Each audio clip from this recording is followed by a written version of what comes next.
주님과 함께하는 교회에서 보내드리는 이른 아침 햇살 받기 프로그램입니다.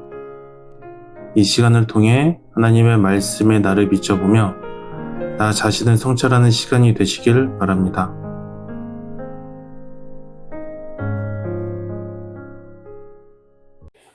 이른 아침 햇살 받기 시간입니다. 오늘은 역대하 7장을 살펴보겠습니다. 어제 역대하 6장을 통해서 솔로몬의 축복과 기도, 이것이 어떤 의미인지 한번 솔로몬 삐딱하게 보기 관점에서 이야기 좀 나눴습니다. 누차 말씀드리지만 제가 왜 이렇게 솔로몬에 대해서 비판적인 입장에서 이야기를 하는가, 욥기를 반드시 생각해 보시면서 결과론적으로 놓고 보면 솔로몬은 왜 처음부터 이렇게 하나님의 말씀을 어기고 순종하지 않았을까? 저는 이런 관점에서 처음부터 아무리 화려한 신앙생활을 했고 화려한 성전을 짓고 화려한 기도를 하고 화려한 축복의 말을 한다 할지라도 그 속에 숨어있는 거짓된 신앙이 왠지 자꾸 느껴져서 제 개인 마음이 불편합니다. 그래서 제가 비록 성경을 너무 지나치게 좀 왜곡되게 보는 것 아닌가라는 말을 듣는다 할지라도 반드시 성도들에게 짚고 넘어가 주기 때문에 기존의 설교나 신학적 내용과 좀 엇갈려서 정확하게 얘기를 해주고 성경 본문에 나와 있는 내용들을 그렇게 그런 관점에서 보면서 정확하게 내가 왜 이렇게 말하는가에 대한 이유를 설명해 드리고 있습니다. 반드시 왕 같은 제사장으로서의 나의 신앙과 또 내가 신앙생활 하는 곳에서의 우리 교회, 내가 다니는 교회의 담임 목사님이 어떤가를 한번 비교해 보셨으면 좋겠습니다. 역대하 7장은 크게 세 부분으로 나눌 수 있습니다. 먼저 성전 봉헌에 대한 하나님의 응답입니다. 솔로몬이 기도를 마쳤습니다. 근데 불이 하늘에서 내려와서 그 번제물과 제물들을 살랐습니다. 하나님은 솔로몬의 기도에 불로 응답했습니다. 어마어마한 양의 번제물을 드렸죠. 5절에서는 솔로몬 왕이 드린 제물이 소가 22,000마리요 양이 12만 마리라. 이와 같이 왕과 모든 백성이 하나님의 전에 낙성식을 행하니라. 어마어마한 거죠. 이 지금 제사 행위가. 솔로몬의 기도와 제사를 하나님께서 받으셨다라는 응답으로서의 불, 이 엄청난 번제물들을 살렸다고 합니다. 왕과 백성이 풍성한 제사를 드렸죠. 초막절과 성전 봉헌 절기를 함께 지켰습니다. 그게 8절에 그때 솔로몬이 7일 동안 절기를 지켰는데 하맛 어기에서부터 애굽 강가까지 온 이스라엘의 힘이 큰 회중이 모여 그와 함께 하였더니 이렇게 말이 되어 있습니다. 하나님이 솔로몬이 지은 성전을 받으셨다는 표징으로서의 불, 드린 번제물과 제물을 사는 이야기. 어쩌면 모든 공동체가 솔로몬 왕을 비롯한 모든 백성들이 함께 하나님이 받아주셨다는 표징을 보면서 기쁨을 감출 수가 없었을 것입니다. 근데 솔로몬에게 하나님께서 나타나셨습니다.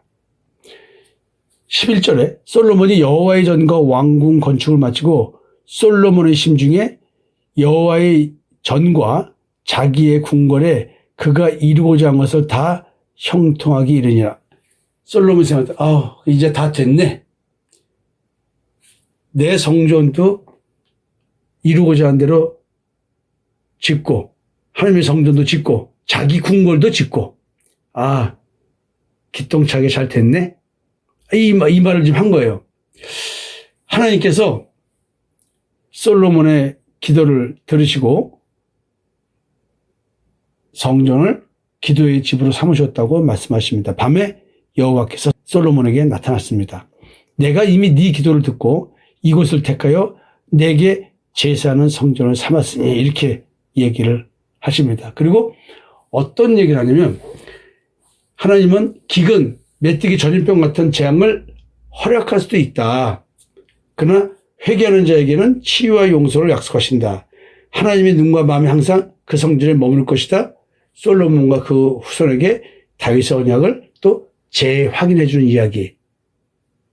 이렇게 이어져 있습니다. 솔로몬에게 하나님이 나타나서 하신 말씀입니다. 14절에 내 이름으로 일컫는 내 백성이 그들의 악한 길에서 떠나 스스로 낮추고 기도하여 내 얼굴을 찾으면 내가 하늘에서 듣고 그들의 죄를 사하고 그들의 땅을 고칠지니라. 성전에서 듣는 건 아닙니다. 성전에서 듣는 것이 아니라 하나님께서 하늘에서 듣는다고 했습니다. 성전이 아닙니다. 그 다음에 이제 하나님은 이상하게 꼭 솔로몬이 뭘 하고 나면 경고와 권면의 말씀이 함께 따라옵니다.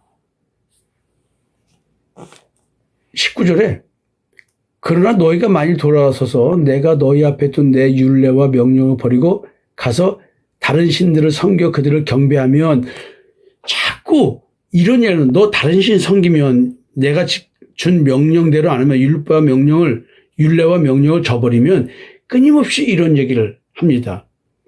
나는 분명히 다윗에게 약속했어. 네 왕인을 경고하게 할 거야. 그러나 그것은 조건이 하나 있어. 네가 다른 신을 섬기면 안 돼. 왜 하나님은 끊임없이 이런 얘기를 하고 계실까요? 그리고 내가 너에게 준 땅에서 그 뿌리를 뽑아 내가 내 이름을 위하여 거룩하게 한 이 성전을 내 앞에서 버려 모든 민족 중에 속담거리와 이야기거리가 되게 하리니 이 성전이 비록 높을지라도 그리로 지나가는 자마다 놀라 이르되 여호와께서 무슨 깔당으로 이 땅과 이 성전에 이같이 행하셨는고 이렇게 의문이 생기게 해준다는 거예요. 어떻게 하면? 네가 다른 신을 섬기면. 무서운 이야기가 계속 나오는데 왜 이럴까요? 그러니까 조롱거리가 되게 해버린다는 거예요. 네가 지은 이 어마어마한 성전 조롱거리가 될 수 있어. 어떨 때? 네가 다른 신을 섬길 때. 내가 준 율례와 명령을 지키지 않을 때. 지금 역대하 7장은 이렇게 구성되어 있습니다. 지금 저는 앞에서도 말씀드린 것처럼 왜 이렇게 하나님은 계속 경고의 말씀을 하고 계실까? 자, 열왕기와 역대기를 놓고 하나님의 성전 건축과 관련하여 솔로몬에게 말씀하신 하나님의 말씀 중에서 경고와 권면이 어떻게 되어 있는가 이걸 한번 살펴봤으면 좋겠습니다. 먼저 열왕기상 6장 11절부터 13절을 한번 보시면 이런 권면이 있습니다. 성전 공사 도중에 내 법도와 규례를 지켜 행하라 이런 얘기를 합니다. 그러니까 건축보다 중요한 것은 말씀에 대한 순종이다라는 권면을 얘기해 줍니다. 그리고 순종할 때 내가 네게 한 말을 확실히 이루고 이스라엘 자손 가운데 거하야 된다고 말씀하셨습니다. 즉 언약의 성취와 하나님의 임재를 약속하셨습니다. 하나님은 솔로몬에게 네가 순종할 때 내가 내 백성을 버리지 않겠다. 순종하는 백성과 함께 하시는 언약의 하나님을 말씀하셨습니다. 솔로몬에게 끊임없이 건물보다 하나님과의 관계가 중요함을 이야기하고 있습니다. 순종이 하나님의 임재를 불러오는 것이다.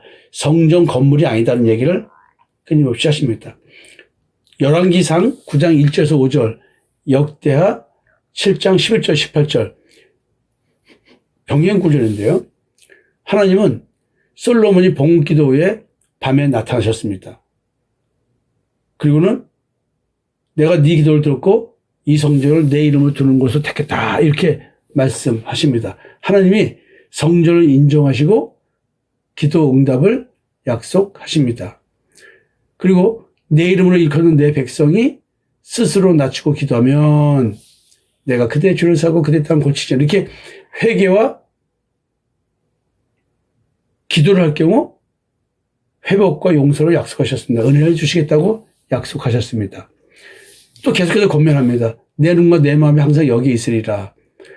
하나님은 항상 임재하실 것이다라는 보장을 또 해줍니다. 그것은 뭐냐면 지금 기도 응답에 대한 하나님의 약속이거든요.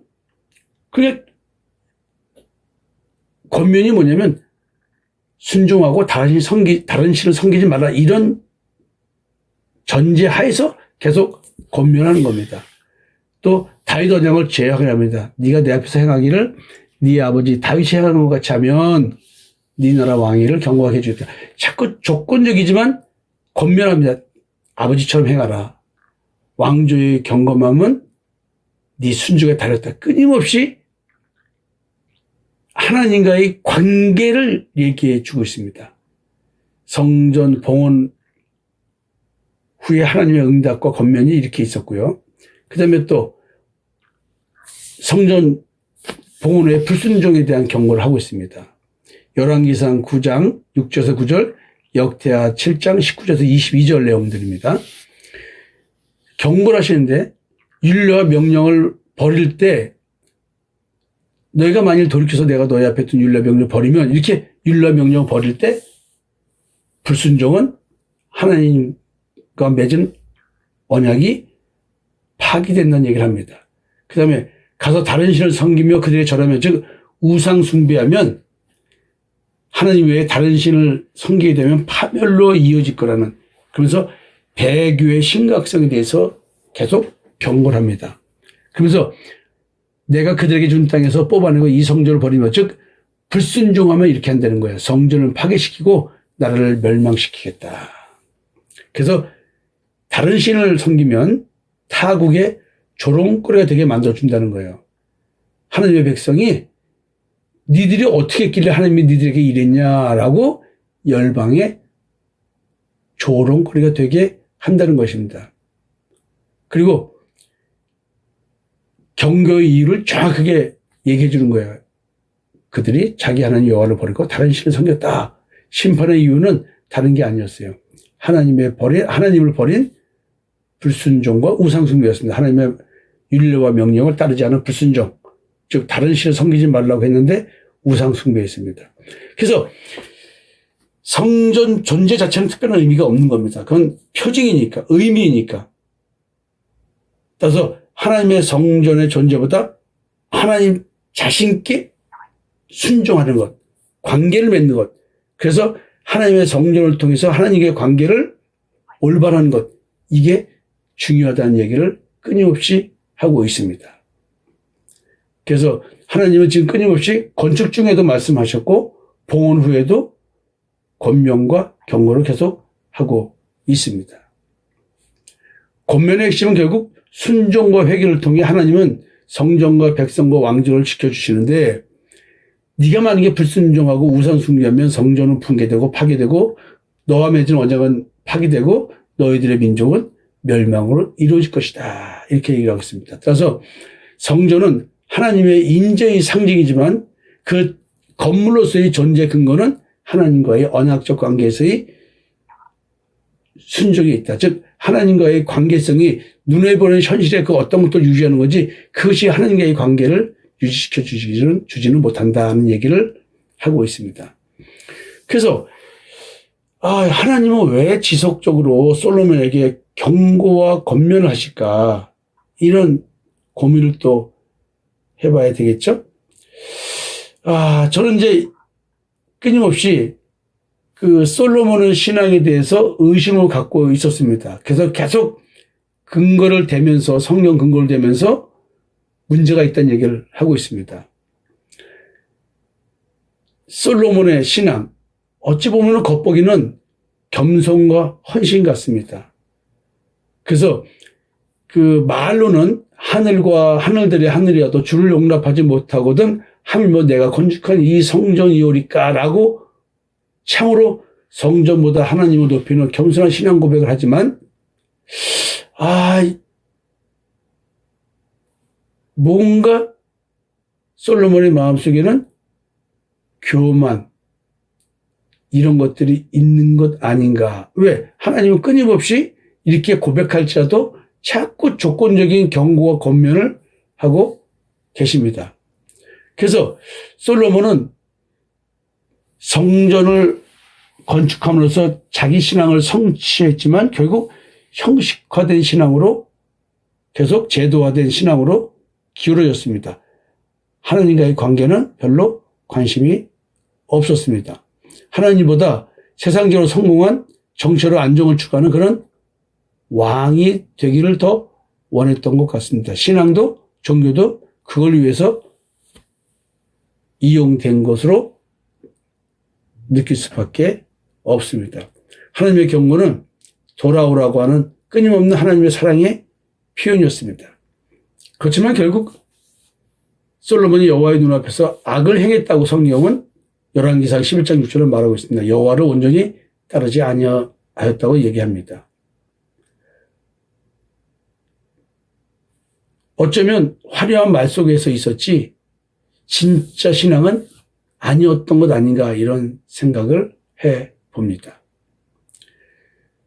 그래서 솔로몬 신앙에 대해서 비판적 시각에서 하나님은 지속적으로 경고하고 권면하셨어요. 솔로몬의 신앙을 절대 긍정적으로 평가하기는 어렵습니다. 솔로몬의 기도와 성전 건축은 겉보기에는 경건해 보이지만 내면적으로는 이미 신앙적 불순물이 섞여 있었습니다. 신앙적 불순물이란 불순종을 처음부터 하고 있었다라고 하는 증거가 나타나기 시작합니다.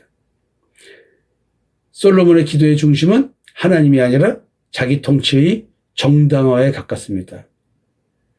끊임없이 주의 이름을 위하여 내가 건축한 이 성전이라는 말을 반복하면서 자기에 의해 충만한, 겉말로는 하나님 중심적 신앙을 말합니다. 아버지 다윗의 신앙을 따르는 듯합니다. 그러나 끊임없이 자신의 업적을 추정하고 있는, 그리고 자기의 그 왕권과 하나님께서 자기를 선택하셨다고 하는 이런 것들에 대한 것을 더 보여주기에 바쁜 솔로몬인 것처럼 느껴집니다. 겉모습의 경건함 속에 숨어있는 신앙의 위선을 하나님은 꿰뚫어 보시고 끊임없이 그 마음이 왜곡되어 있는 것을 지속적으로 경고하고 있습니다. 네 마음이 완전하지 아니하였다라고 열왕기상 11장 4절에서 대놓고 지적하십니다. 하나님은 그의 겉모습의 신앙보다 솔로몬의 마음에 관심을 가지셨는데 영 아니었던 것 같습니다. 그래서 하나님은 솔로몬에게 계속 경고를 하고 계신 겁니다. 왜냐하면 은혜로 포장된 불순종을 하고 있기 때문에 그렇습니다. 하나님의 경고는 단지 미래의 위험을 막기 위한 것이 아니라 내면적으로 시작된 불순종의 징후를 끊으려는 끊임없는 사랑의 간섭을 하기 위해서 경고를 주고 권면을 했던 것입니다. 하나님은 솔로몬의 죄가 미래의 가능성이 아니라 현재 진행되고 있는 걸 알고 계셨기 때문에 끊임없이 경고하셨습니다. 솔로몬의 신앙은 다윗의 노선을 이어받지 못했습니다. 다윗이 신앙, 아버지의 신앙을 본받지 못했습니다. 하나님을 이용하여 자기 체계를 정당화한 종교적 권력을 잡고자 하는 신앙, 이것에 불과한 것 같습니다. 하나님은 솔로몬의 거짓 신앙에 대해서 끊임없이 반응하셨습니다. 하나님은 그의 신앙의 허위성과 자기 중심성을 간파하셨습니다. 그래서 그에게 반복해서 나타나서 말씀하셨습니다. 그 마음이 이미 세속화되었습니다. 세상적이 되어버렸습니다. 하나님의 말씀을 정치적 언약의 보증으로 오해했습니다. 솔로몬이 여호와께 2번이나 나타나신 것을 기억하지 않았다고 열왕기상 11장 9절은 말합니다.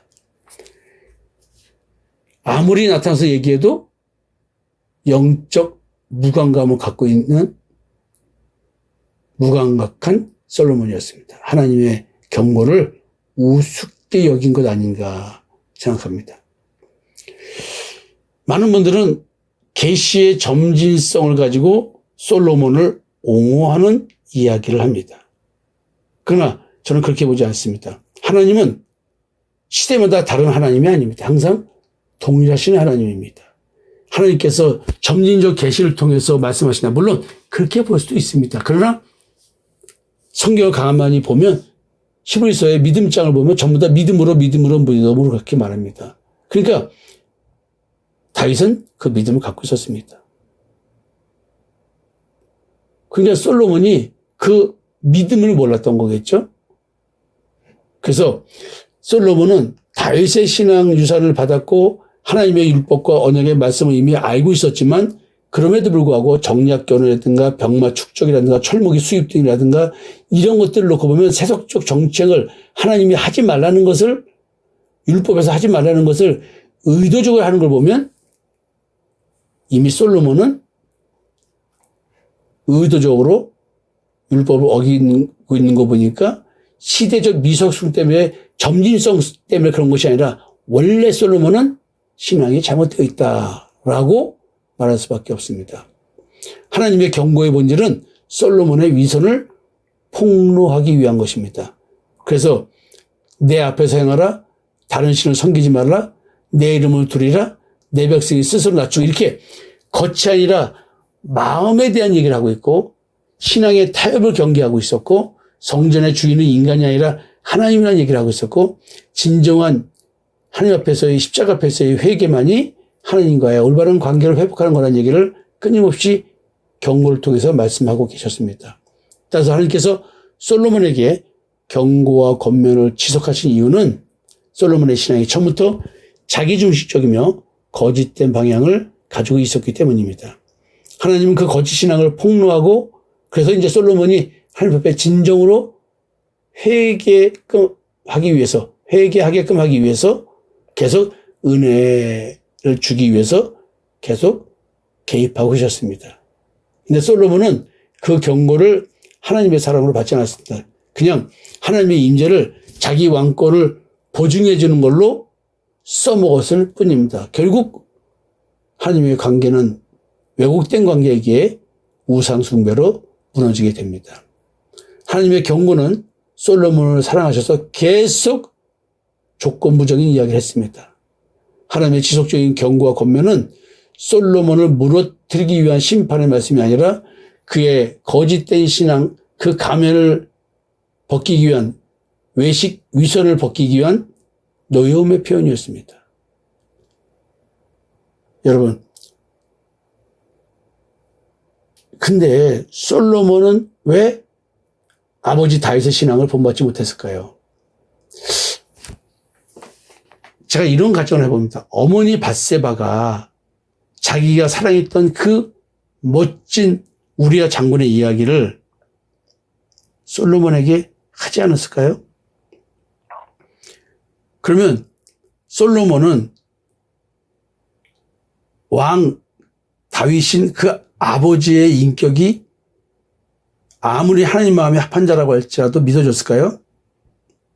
아버지의 하나님을 향한 신앙이 신뢰가 될까요? 어쩌면 솔로몬의 거짓 신앙이 아버지의 삶의 현상 속에 나타난 신뢰받지 못할 삶의 태도? 이것 때문이 아닐까 생각이 됩니다. 이 부분은 제가 이어서 계속 말씀을 드리겠습니다. 감사합니다.